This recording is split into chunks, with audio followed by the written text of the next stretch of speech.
you tell me a bit more about your work in lateral innovation, lateral thinking? I believe that's the work you do with I2I, am I right? Fertile ground for high-value innovation lies between your organizational silos, between industries, between fields, between a lot of things.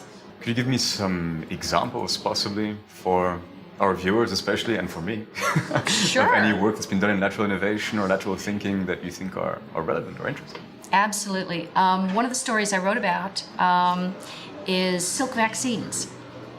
So Livio Valenti, he worked with the United Nations and he was sent to Cambodia to try and help them move up the value curve, develop the industry with higher value silk products.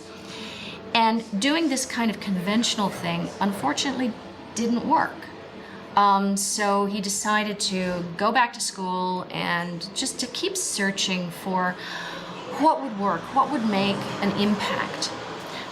He stumbled upon a TED Talk by Dr. Fio Omaneto about, he's a materials scientist, and he was talking about the use of silk for a whole variety of things.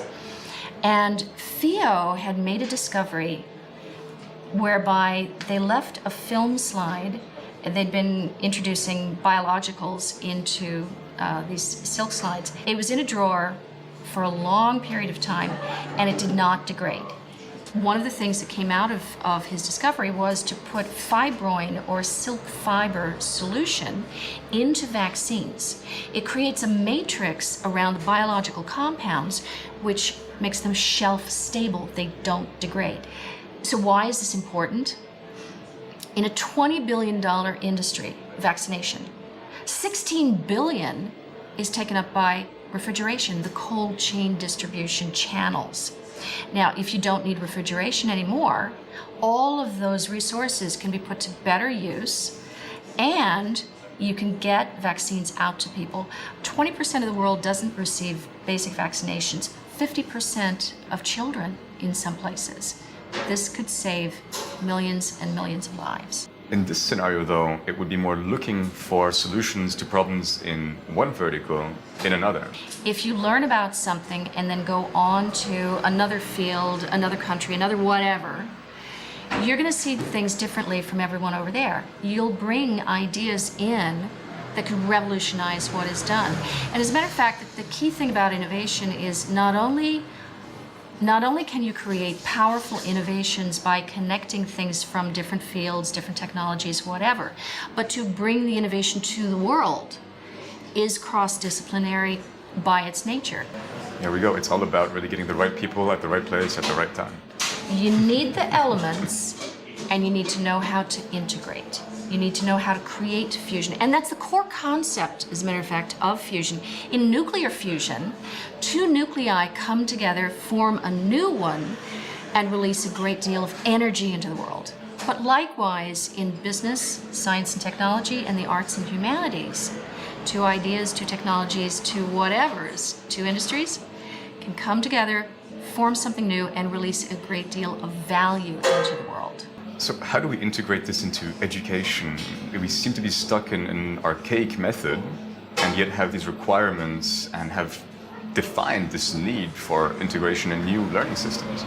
Again, it starts with the individual. We need to help people discover who they are, how they're designed, what they're curious in, what they value, what they would want to do. There's a great deal of experimentation that needs to happen. And it should be led by curiosity. We need to allow for that and help people pursue these different avenues, but we need to help them create the synergies, the integration that will create something new. It must also come, I guess, from a government's perspective or a social support perspective. Scandinavian countries were introducing a trial for UBI, Universal Basic Income, where people have the liberty of discovering what they want to do, what they're really good at, without having to worry about how to survive. Yes. You know, UBI is one of my favorite topics as well. I think it is a fantastic thing. It gets people started on what they feel is their life mission, regardless of the economic impact.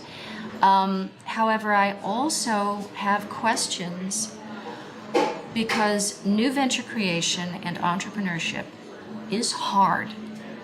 It's not a hobby for fun. Yes, a higher mission is a very, very good reason for that. But some rewards at the end of it, beyond UBI. I guess most UBI systems include the possibility of such rewards. It's interesting you say that. I had a discussion a few days ago with the head of an accelerator in Singapore, Yeah. who did bring up that the ease of access to solutions and, say, the relatively straightforward life we had in Singapore almost inhibits innovation. Whereas I've been to North Africa, Sub-Saharan Africa, and where the lack of basic things drives people to find solutions that no one would have come up with otherwise. No one innovates if there's no need. It is... in short. I came back here 4 or 5 years ago to create this innovation lab. I had created another innovation lab in the dot-com days, year 2000 here, for partner labs in like London, New York, etc. And we noticed that this one was a little different. There was extremely low unemployment. Everybody wanted a corporate job. Nobody wanted to do venture anything. And the ecosystem and the desire, the push for that, just kind of something was missing. Even though the government was as noisy then as it is now. Now we have more unemployment. We have more people who are frustrated with the way industrial age corporations work, and they want different lives, and a lot of these are millennials. And they have ease of access to new technologies that make what they want to build a lot easier to build. I notice a change in the education system and the people. I see a lot more creativity and problem-solving capability here now than a generation ago when I was teaching at NUS.